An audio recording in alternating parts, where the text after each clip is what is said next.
9월 둘째 주일 예배 가운데 저희들에게 주시는 말씀은 에베소서 1장 7절 말씀입니다. 우리는 그리스도 안에서 그의 은혜의 풍성함을 따라 그의 피로 말미암아 속량 곧 제사함을 받았느니라. 아멘. 놀라운 그의 은혜의 풍성함이란 제목으로 차명근 목사님께서 말씀을 전해드리겠습니다. 기도하겠습니다. 사랑의 하나님, 감사합니다. 오늘 말씀 가운데 임재하시고 주의 영광 비추어 주옵소서. 감사드리며 주 예수 그리스도의 이름으로 기도합니다. 아멘.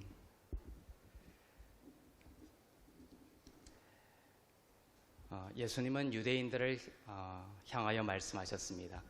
진리를 알지니 진리가 너희를 자유롭게 하리라. 유대인들은 대상이 유대인들이라는 것입니다. 유대인들은 율법을 이미 잘 알고 있었던 사람들이었습니다. 그들은 율법을 진리라고 믿고 있었습니다. 그런데 예수님은 그들을 향해 진리를 알아야 한다고 말씀하셨고, 그 진리만이 너희를 자유롭게 할 것이라고 말씀하셨습니다. 예수님이 그들에게 진리를 말씀하신 것은 복음의 진리를 말합니다. 율법과 다른 선물로 주시는 하나님의 의를 통해 우리의 죄가 사함을 받고 의로운 자녀가 된다는 복음의 진리를 말합니다. 유대인들은 자유롭지 못했습니다. 유대인들을 향해서 진리를 알지니 진리가 너희를 자유롭게 하리라 하셨고, 그 말은 유대인들은 자유롭지 못했다라는 것이죠. 그동안 수많은 시간들 율법을 가지고 살았음에도 불구하고 말이죠. 구약을 가지고 있었고 성전과 제사를 충실하게 오랫동안 지켜왔음에도 불구하고 예수님은 그들을 자유롭지 못하다라고 하신 것입니다. 어디에서 자유롭지 못하다는 것입니까? 바로 죄에서입니다. 성전과 제사와 구약에도 불구하고 그들은 여전히 죄의 문제를 단 하나도 그 율법으로, 성전으로, 제사로 해결하지 못하고 사망 선고 속에 살고 있었던 것입니다. 오늘날의 유대인도 마찬가지입니다. 예수님은 그래서 진리를 알지니 진리가 너희를 자유롭게 할 것이라고 말씀하셨고, 그 진리는 바로 우리를 죄와 사망의 권세로부터 해방시키는 은혜의 복음의 진리였습니다. 우리의 모든 죄는 십자가 위에서의 단 하나의 제사로 인해 영원히 사함받고, 십자가 위에서의 단 한 번에, 그리고 유일한 그 제사로 우리는 영원히 완전하게 되었습니다. 이것이 복음의 진리입니다. 이 진리로 여러분의 허리띠를 굳게 매시기를 바랍니다. 모든 것이 해체되지 않도록 허리띠를 단단히 묶는 것입니다. 예수님의 십자가로 우리가 영원히 완전하게 되었다라는 것은 우리의 행위가 완전하게 되었다라는 것이 아닙니다. 우리의 행위는 우리가 이 땅을 떠날 때까지 결코 완전하지 않을 것입니다. 하지만 예수님은 한 번의 제사로 우리를 완전하게 하셨다라고 말씀하고 계시죠. 그것은 우리의 행위가 완전하다는 것이 아니라 우리의 양심을, 우리의 영혼을 완전하게 하셨다라는 것입니다. 양심이 불완전하다라는 것은 우리들의 마음에 죄의식과 죄책감이 있다는 것입니다. 하나님의 마음을 의심하는 마음이 있다는 것이죠. 그래서 하나님의 존전에 나아가는 것을 두려워합니다. 그래서 사람들은 하나님과 충분히 시간을 갖지를 못합니다. 하나님께 말하는 것을 두려워합니다. 하나님께 기도할 때에도 기도 제목을 재빨리 내어놓고 나와버리는 것입니다. 이것이 구약의 사고방식입니다. 그들은 예수께서 그 보배로운 피로 인간과 하나님의 임재가 있는 지성소를 막고 있는 그 두꺼운 휘장을 여셨다라는 것을 그들은 알지 못합니다. 그러나 예수님이 십자가에서 죽으시는 순간 구약의 중심이었던 성전의 휘장이 위에서부터 아래로 찢어졌습니다. AD 70년에 로마 장군 티투스에 의해 유대인의 정신적인 지주였던 중심이었던 성전이 파괴되면서 예수 중심, 말씀 중심의 기독교가 더욱 세워지게 되었지만 성전 파괴는 상당한 귀한 의미를 가지고 있지만 그보다도 먼저 바로 예수님이 십자가에서 죽으실 때 휘장이 찢겼고 그때 실질적으로 물리적인 성전의 효력은 상실하게 되었던 것입니다. 그리고 하나님과 우리 사이에 새로운 산 길이 펼쳐졌습니다. 히브리서 10장 19절에서 20절 말씀을 보겠습니다. 시작. 그러므로 형제들아 우리가 예수의 피를 힘입어 성소에 들어갈 담력을 얻었나니 그 길은 우리를 위하여 휘장 가운데로 열어놓으신 새로운 산 길이요 휘장은 곧 그의 육체니라. 복음서에 보면 예수님이 죽으실 때 성전에 대한 묘사가 나오죠. 죽으실 때 휘장이 위에서부터 아래로 찢어졌습니다. 히브리서에서는 그 휘장이 곧 그의 육체라고 말하고 있습니다. 십자가에서 그의 육체가 찢기심으로 우리는 하나님께 담대히 나아갈 수 있는 담력을 얻게 되었습니다. 하나님을 향한 새로운 산 길이 예수의 피로 열렸습니다. 새로운 산 길은 신약이고 복음입니다. 새로운 산 길, 새롭고 산 길의 반대말은 옛것이고 낡은 길이죠. 죽은 길입니다. 옛것이고 죽은 길입니다. 하지만 예수님은 새롭고 산 길입니다. 낡고 죽은 길은 구약이고 껍질로서의 율법입니다. 낡고 죽은 길이라는 것은 그분께 가까이 갈수록 죽는다는 것이에요. 그 길은 우리를 죽음으로 인도하는 길입니다. 낡고 죽은 길이라는 말은 가까이 가려고 할수록 죽는 길입니다. 구약이 그랬습니다. 그래서 가까이 오지 말라고 시내산에서 하나님이 그러셨고 짐승이라도 가까이 오면 돌과 화살에 맞을 것이라고 하셨습니다. 참 우리는 하나님을 추구할 수밖에 없는 영원을 사모하는 인간으로 지음받았는데 구약의 참혹함 때문에 우리는 그 옛길 하나님께 가까이 가려고 하는 내적 욕망을 가지고 있으면서도 가까이 갈수록 죽을 수밖에 없는 패러독스 속에서 살아왔던 것입니다. 그러나 여러분에게 예수의 보혈로 주신 길은 새로운 산 길입니다. 이 길은 가까이 갈수록 살아나는 길입니다. 가까이 갈수록 더욱 살아나게 되는 길입니다. 예수님은 말씀하셨죠. 나는 길이요 진리요 생명이다. 예수의 피를 힘입어 담대히 하나님께 나아갈수록 여러분은 살아나게 될 것입니다. 새로운 산길. 내가 살아나는 길은 뭐냐? 주님께 더 가까이 가는 길밖에 없습니다. 예수님이 길 자체입니다. 여러분이 어떤 방향을 찾아가는 것이 아니라 여러분은 예수님을 참된 길로 알아 늘 예수님을 즐거워하고 묵상하고 그분을 찬양하고 그렇게 할 때에 예수님이 길 자체가 되셔서 여러분이 알지도 못하는 신비한 생명의 길로 살아나는 길로 여러분을 인도할 것입니다. 저도 삶 가운데 죽음을 의식하고 두려워할 때가 있을 때 여러 가지 방법을 찾아보지만 항상 해결책은 늘 똑같았습니다. 그것은 예수님께 돌아오는 것입니다. 예수님을 즐거워하는 것입니다. 앞과 미래와 나의 모든 것이 보이지 않아도 그저 예수님을 찬양하는 것입니다. 주의 이름을 높이는 것입니다. 그러면 그 분이 우리에게 길이 되어주시는 것입니다.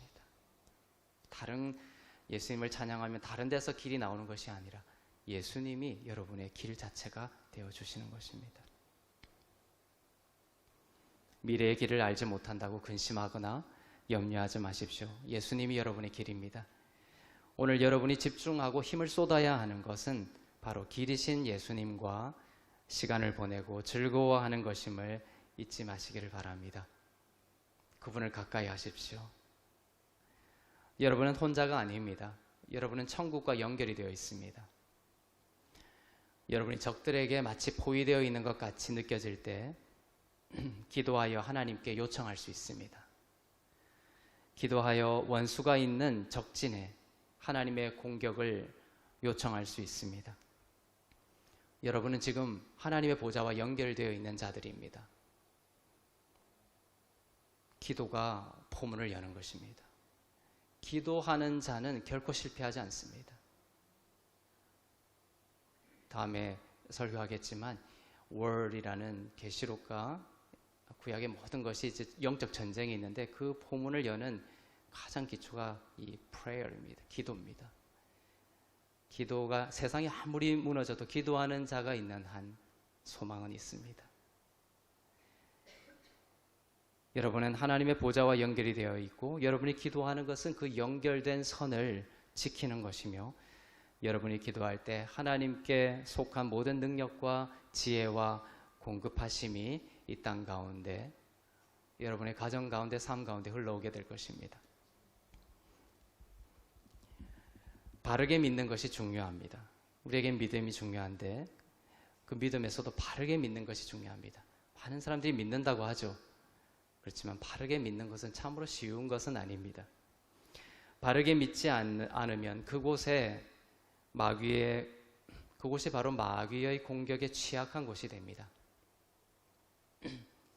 마귀는 믿으라고 하겠죠. 하지만 잘못 믿게 해서 그 잘못된 믿음을 공격 삼아 파고 들어오는 것입니다. 아직도 지구가 평평하다고 믿는 사람들이 있죠. 믿음입니다. 그것이. 그 믿음이 잘못되니까 어디를 가지를 못하죠. 태양이 동에서 떠서 서로 지니까 태양이 지구를 돈다고 했던 기독교 시대가 있었습니다. 아니다. 태양이 지구가 태양을 도는 것이다. 이렇게 얘기했더니 그 잘못된 믿음에 갇혀있던 신앙, 잘못된 믿음 체계가 그 사람을 죽여버렸던 것이죠. 구원은 행위로 받는 것이라는 이 잘못된 믿음 때문에 평생 어떤 일이 벌어집니까? 평생 우리는 안식하지 못하고 불안과 두려움의 노예로 살아갑니다. 이처럼 바른 믿음은 중요한 것입니다. 사단은 우리들이 바르게 믿지 않고 있는 그 부분을 공격하여 무너뜨리려고 하는 것입니다. 성도 안에는 귀신이 거하지 못합니다. 어떤 사람은 잘못 가르치는데 그것은 귀신이 성도 안에 들어가서 자리를 틀고 있으니까 그 성도에게 축사하여 귀신을 몰아내야 한다라고 가르칩니다. 그러나 그것은 맞지 않습니다. 예수의 보혈은 성도를 하나님의 전으로 만드셨고 하나님은 그 성도의 거룩한 전을 마귀와 나누어 쓰지 않습니다. 거듭나고 예수 믿는 자의 영혼 가운데는 오직 성령 하나님만 한 분만이 계시는 곳입니다. 구약 때만 해도 대제사장이 죄가 있으면 하나님의 임재가 있는 지성소에 들어갈 때 죽었습니다. 하나님의 지성소는 성소의 가장 안쪽이죠. 언약궤가 있습니다. 지성소는 하나님의 임재가 있는 곳이었습니다. 그런데 죄가 하나만 있어도 대제사장은 죽어버렸어요. 1년에 한 번 들어갈 때. 하물며 그곳에 마귀가 얼씬하겠습니까? 그보다 더 귀한 영혼의 자리가 여러분 가운데 열리게 된 것이에요. 여러분은 예수의 보혈로 하나님의 전이 되었습니다. 마귀가 여러분 안에 거하지 못합니다.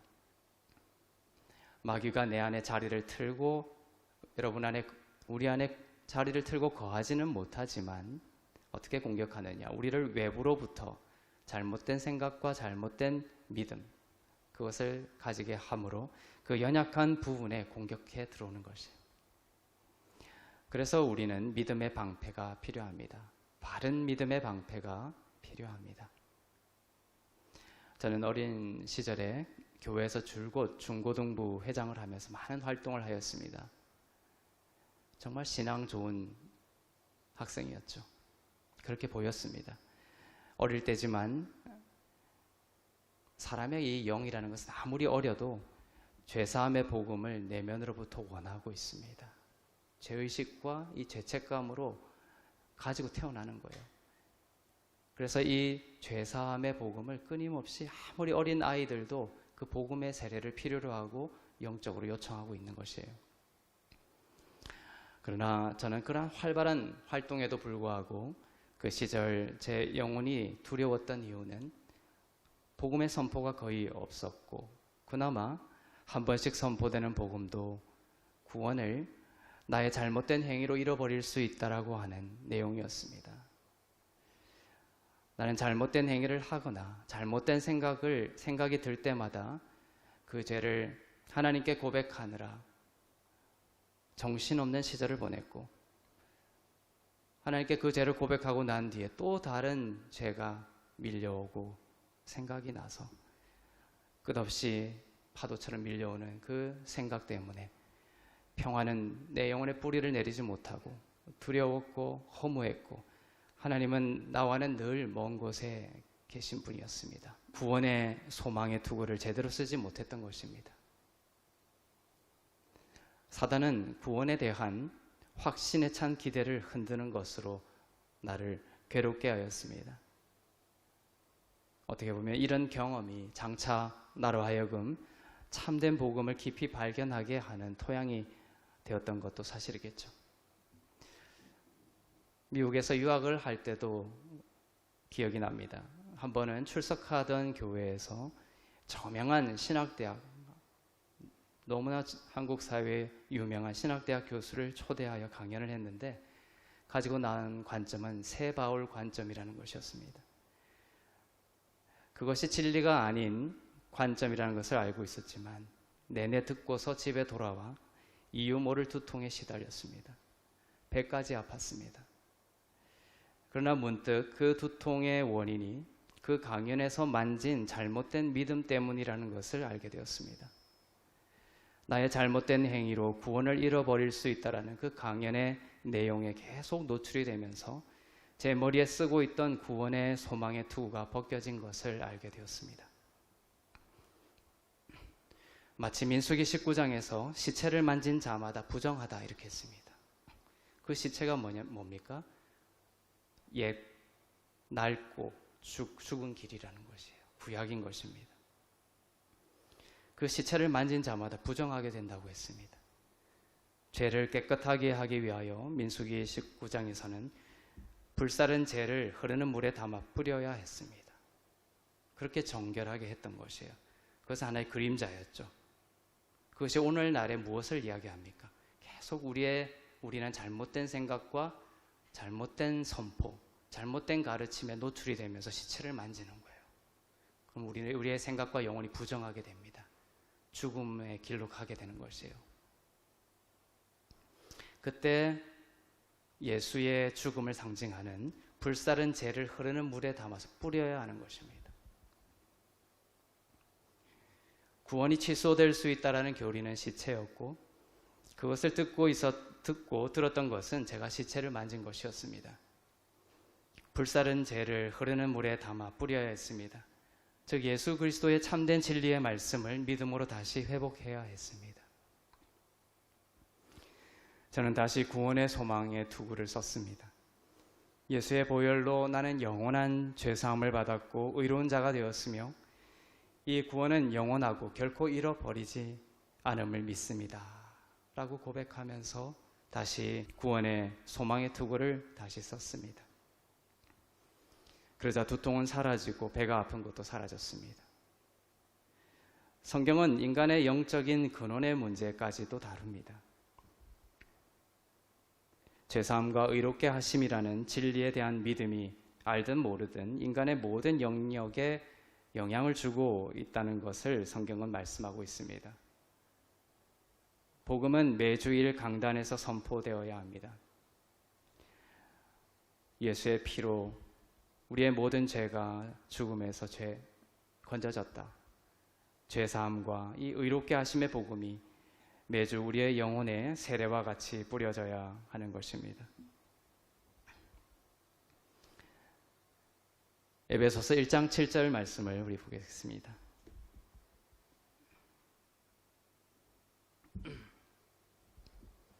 시작. 우리는 그리스도 안에서 그의 은혜의 풍성함을 따라 그의 피로 말미암아 속량 곧 죄 사함을 받았느니라.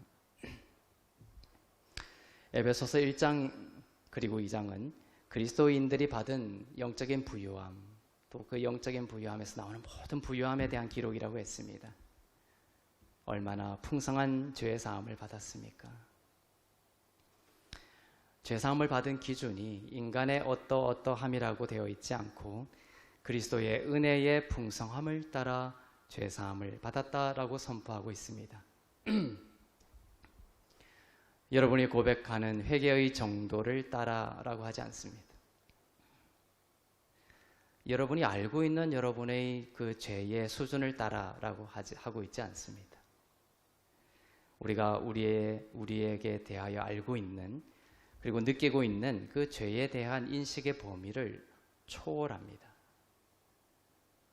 우리가 회개하는 수준을 초월하여 죄 사함을 선포하고 있습니다. 이것이 얼마나 감사한 일입니까? 그분의 은혜의 풍성함을 따라 사함을 받았다는 것이 얼마나 감사합니까? 골로새서 2장 13절을 보겠습니다.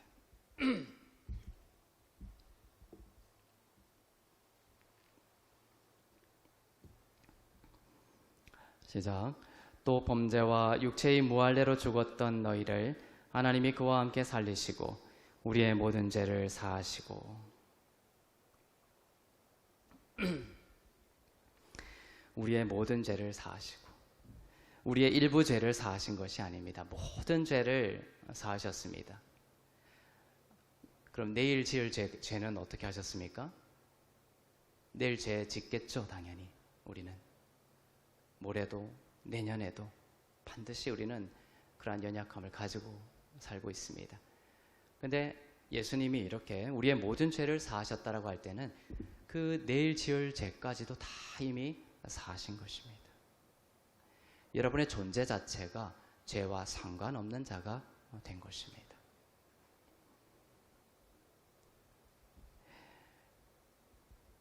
우리는 오늘, 내일 이렇게 이어지는 시간의 관점으로 보지만 하나님은 모든 시간을 아시고 보시고서 너희의 죄를 사하셨다라고 말씀하는 것입니다. 하나님은 여러분의 시간의 시작과 끝을 보시고 말씀하신 것입니다. 사람이 아닌 하나님이 모든 죄를, 너희의 모든 죄를 사했다라고 하시면 정말 모든 것입니다. 이 하나님의 말씀에 순종하십시오. 정말 이 하나님의 복음의 말씀에 우리의 믿음을 순종하지 않고 우리는 다른 여러 가지 일들을 해내는 것을 순종의 의미로 거꾸로 생각하고 있어요. 내가 너희의 모든 죄를 사했다. 이 말씀에 순종하십시오. 그러면 사랑이 넘치게 되고 여러분의 모든 것의 변화가 오기 시작합니다. 하루만을 사는 하루살이에게 내일이라는 것이 있다고 말해도 그것을 믿지 못하죠. 그러나 영적인 존재인 여러분에게 하나님께서 예수의 피로 모든 죄가 사하여졌다라고 말씀하시면 성령께서 역사하시는 이는 믿게 될 줄로 믿습니다. 죄를 모두 사함받았다라고 하면 이것이 사람들로 하여금 더 죄짓게 하는 것이 아니냐라고 반문하는 사람들도 있지만 바울 때도 그랬습니다. 바울이 받았던 공격도 그것입니다. 그러나 바울도 성경도 그렇지 않다라고 말씀하고 있습니다. 누가복음 7장 47절을 보겠습니다. 그러므로 내가 내게 말한다. 이 여자의 많은 죄가 용서되었다. 이는 이 여자가 많이 사랑하였기 때문이다. 적게 용서받은 사람은 적게 사랑한다. 많이 용서받은 사람은 많이 사랑하고 적게 용서받은 사람은 적게 사랑한다는 말씀입니다. 이 비유, 이 사건을 참 좋아합니다. 이 말씀의 핵심은 이것입니다. 얼마나 내가 용서받은 것이 큰 것임을 알수록 더 많이 사랑한다라는 것입니다. 그러니 너의 모든 죄가 사함받았다라는 이 사랑의 메시지가 강력하게 선포될수록 더 죄짓게 되는 것이 아니라는 거예요. 예수님의 말씀입니다. 더 많이 내가 용서받았다는 것을 알수록 우리는 더욱 사랑하게 된다는 것이에요. 제 인생의 가장 큰 목적 중에 하나는 그거예요. 예수님이 나를 얼마나 사랑하는지를 더 깊이 깨닫는 것입니다. 이것이 참 잘 안 돼요. 그래서 저의 모든 묵상의 가장 근원적인 갈망은 예수님이 나를 얼마나 사랑하시는지, 이것이 흐려지고 이것이 제 삶에서 사라지는 순간 제 삶이 불안해지고 두려워지고 제가 남을 대하는 모든 태도가 거칠게 되더라고요. 근데 내가 정말로 이 죽을 죄인이 하나님께 얼마나 그의 아들로 인하여 얼마나 넘치는 사랑을 받았는지 이것을 알면 알수록 제 모든 것이 변하게 되는 것입니다. 누가복음 7장에서 주님이 이 말씀을 하신 것은 시몬이라는 사람이 예수님을 집으로 초청했을 때였습니다. 당시 문화에서 손님이 들어오면 발 씻을 물을 줘야 했는데 이 시몬은 예수님에게 발 씻을 물조차 주지 않았습니다. 거만함과 교만함이 있죠. 예수님이 누구신지 참으로 알지 못했기 때문에 그런 무지에서 오는 행위입니다. 그런데 예수님이 누구인지를 알아본 한 죄 많은 여인이, 죄 없는 여인이 아닙니다.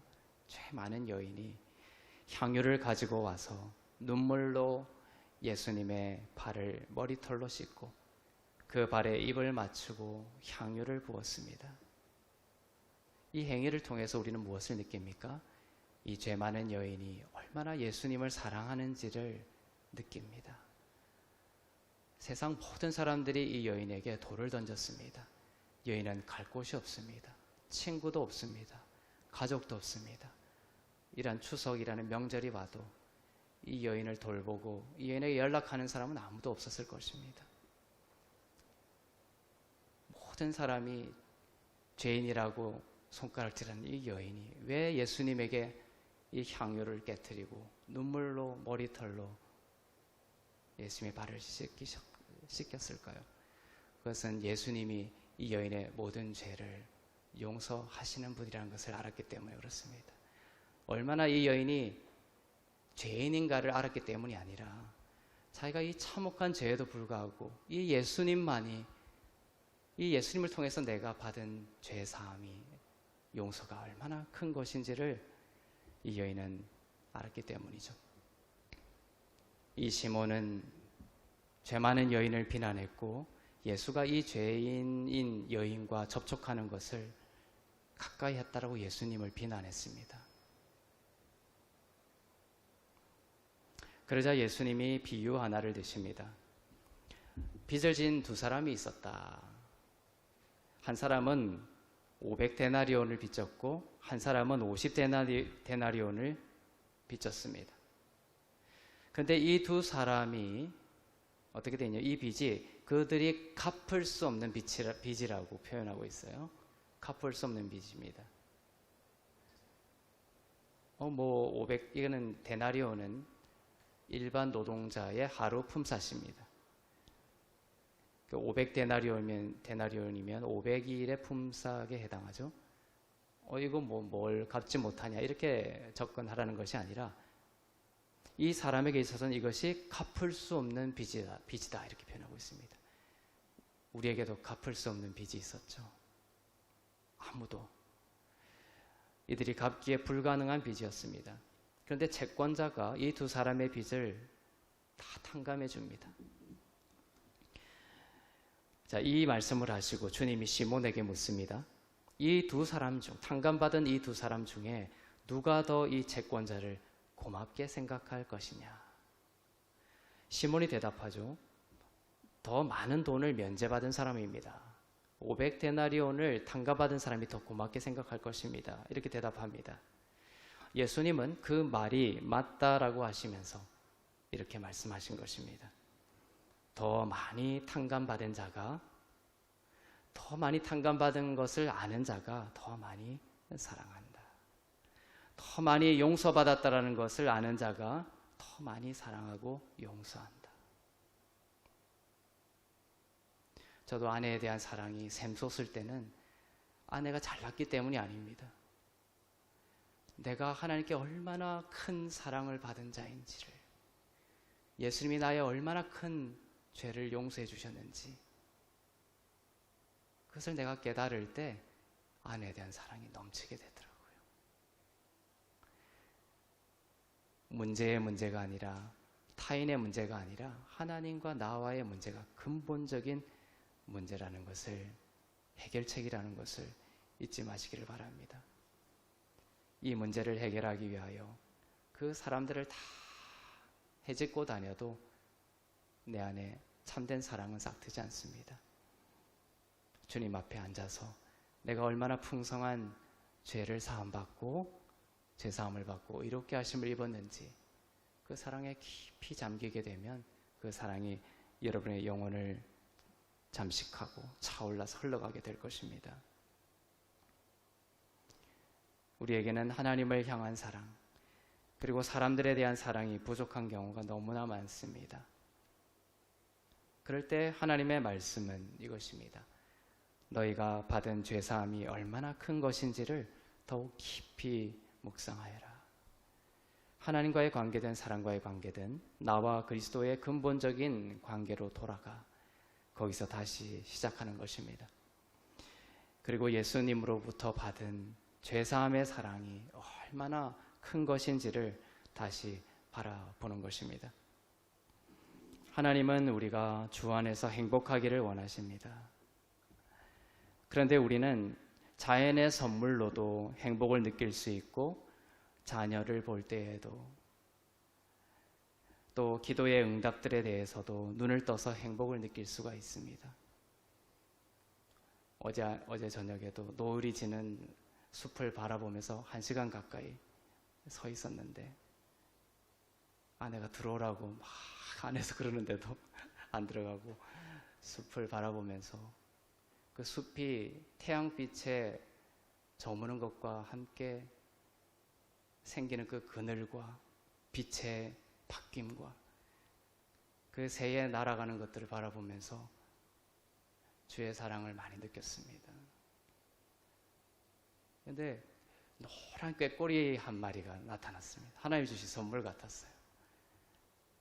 꾀꼬리 소리가 종종 들리는데 그것을 실물로 봤어요. 노란 꾀꼬리 한 마리가, 제가 참 좋아하는 나무가 하나 있거든요. 그 나무 꼭대기에 앉아 있었습니다. 그것을 동영상으로 찍어서 아내에게 보여줬는데, 그때서야 아내는 그 꾀꼬리를 보겠다고 나와서 찾았지만 이미 그 꾀꼬리는 사라지고 말았습니다.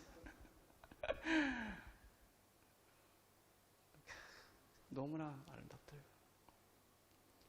우리는 예한이가 말을 잘 못했지만 그 예한이가 꾀꼬리 같은 목소리로 그 입이 열리기를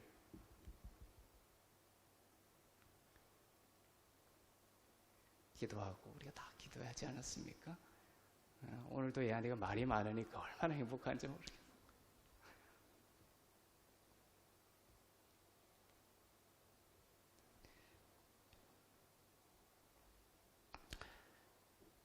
이것도 참 행복이죠. 자연을 통해서 주시는 이런 행복도 참 하나님이 주시는 사랑이고 행복입니다. 선물입니다. 그러나 근원적인 행복의 원천은 하나님의 아들을 내어주심으로 인해 우리에게 주신 그 사랑을 바라볼 때입니다.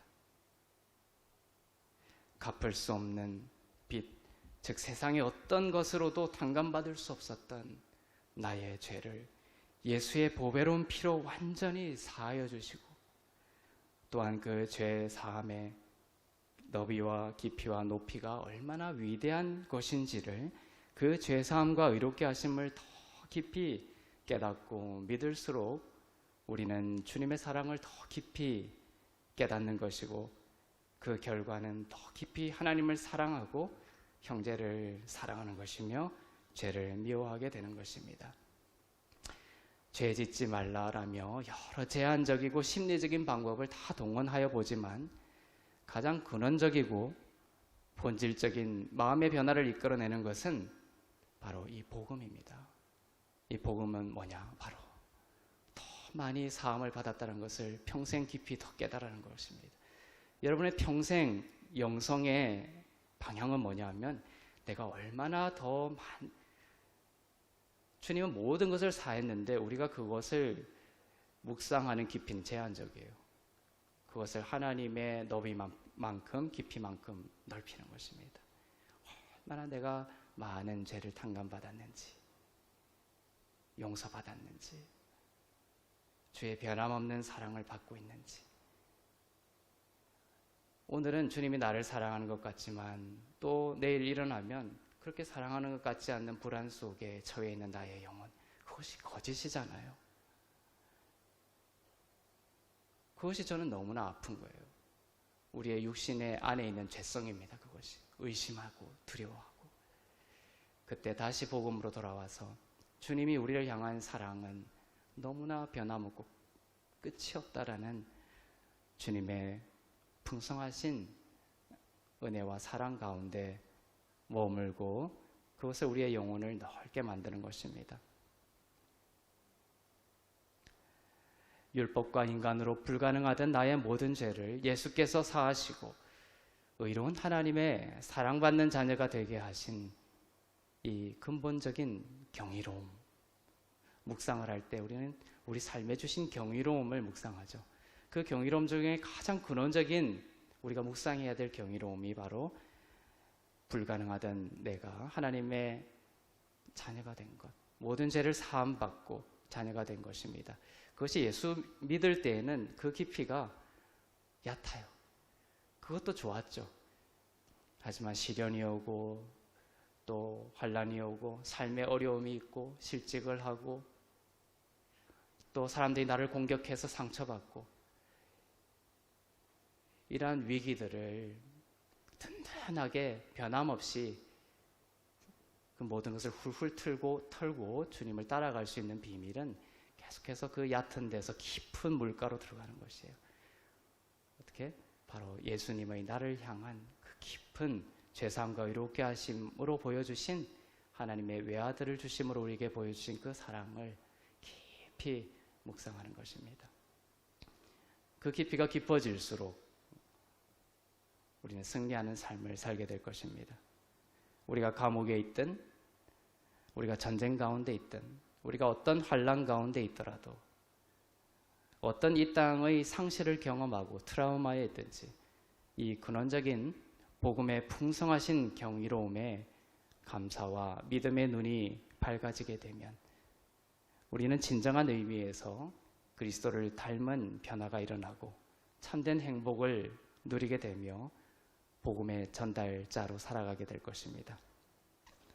추석 주간을 맞으며 여러분의 모든 가정마다 아들을 내어주신 하나님의 놀라운 사랑이 가득하기를 주님의 이름으로 축복합니다. 기도하겠습니다. 마음껏 사랑하게 하여 주시고 넘치게 사랑하게 하여 주시고 풍성하게 사랑할 수 있게 하여 주시옵소서. 그렇게 하기 위하여 더욱더 주님의 넓은 사랑 가운데 머물기를 원합니다. 주님의 사랑으로 우리의 영혼을 깊이 채우는 이 계절이 되게 하여 주시옵소서. 함께 기도하겠습니다. 사랑의 하나님 감사합니다. 주님의 높고 크고 위대하신 사랑을 바라봅니다. 우리의 삶 가운데 주의 사랑이 필요합니다. 참된 사랑이 필요합니다. 정죄하고 비판하고 형벌을 주려는 이 세상의 모든 가치관을 뛰어넘는 참된 사랑으로 우리의 삶을 채워주시옵소서. 우리의 가슴이 식어버렸습니다. 사랑 없이 식어버렸습니다. 동토가 되었습니다. 얼음덩어리가 되었습니다. 주의 성령으로 임하여 주셔서 주의 사랑으로 다시금 이 가슴을 불태워 주시옵소서. 주의 사랑으로 나의 삶을 주의 사랑으로 태워 주시옵소서. 활활 주의 사랑으로 채워 주시옵소서. 불같이 임하여 주시옵소서. 주의 사랑이 회복되게 하여 주시옵소서. 옳고 그름의 문제가 아니라 넘치는 사랑으로 품는 마음을 허락하여 주시고 정말 주의 얼마나 넘치는 사랑과 제사함과 의롭게 하심을 입은 주의 참된 넘치는 복을 받은 자임을 깨닫고 우리의 삶이 주의 사랑으로 풍성해지며 그 풍성함이 차고 넘쳐 흘러가는 하나님의 나라가 되게 하여 주시옵소서. 사랑의 하나님 아버지, 더 많이 탕감받았음을 아는 자가 더 많이 사랑하게 된다라는 진리를 알려주시니 감사합니다. 우리의 마음이 어지럽고 방황할 때가 있을지라도 우리의 모든 죄를 사하시고 의롭게 하신 하나님의 놀라운 사랑 앞으로 가게 하여 주시고 그 사랑으로 우리의 모든 것이 생명으로 살아나는 산길이 되게 하여 주시옵소서. 주를 더욱 사랑하기를 원합니다. 또 나에게 붙여주신 하나님의 백성들 조건 없이 사랑하기를 원합니다. 자아가 사라지게 하여 주시고 자아가 무너지게 하여 주시고 오직 나의 참된 자아가 예수 그리스도임을 다시 깨닫게 하여 주시옵소서. 주의 사랑을 바라보는 그 믿음이 깊이 여물고 물드는 아름다운 계절 되게 하여 주시옵소서. 이 시간도 가족과 함께 만나지 못하고 깊은 상처와 죽음의 경험으로 고통받고 있는 전쟁의 땅 가운데 주님 찾아가 주셔서 총칼이 내려놓아지게 하여 주시고 그 우크라이나 땅에 하나님 평화를 더하여 주시옵소서. 미얀마를 지켜주시고 분쟁과 내정과 상처와 반목과 전쟁 가운데 있는 모든 땅 가운데 하나님의 평화가 선포되게 하여 주시옵소서. 이 민족을 불쌍히 여겨주시고 주의 사랑으로 채워주셔서 하나님의 의가 높이 들리게 하여 주시고 서로 반목과 분열이 아니라 이 민족의 미래를 한 마음으로 걱정하며 한 마음이 되어 이 어려운 시대를 주님이 주시는 지혜로 잘 헤쳐나갈 수 있도록 모든 위정자와 또 모든 국민들이 하나가 될 수 있는 또 주님으로부터 받는 그 지혜를 사모하는 놀라운 은혜를 더하여 주시옵소서. 질병으로 고통받고 있는 환우들 찾아가 주셔서 진리의 말씀으로 고쳐주시고 위안간에서 나온 송아지처럼 기뻐 뛰며 주를 찬양할 수 있도록 회복을 명하여 주시옵소서. 모든 것이 하나님의 은혜임을 고백하며 드린 예물 위에 기름 부으사 쓰이는 곳마다 복음이 전파되고 교회가 세워지고 하나님의 나라가 온전히 임하게 하여 주옵소서.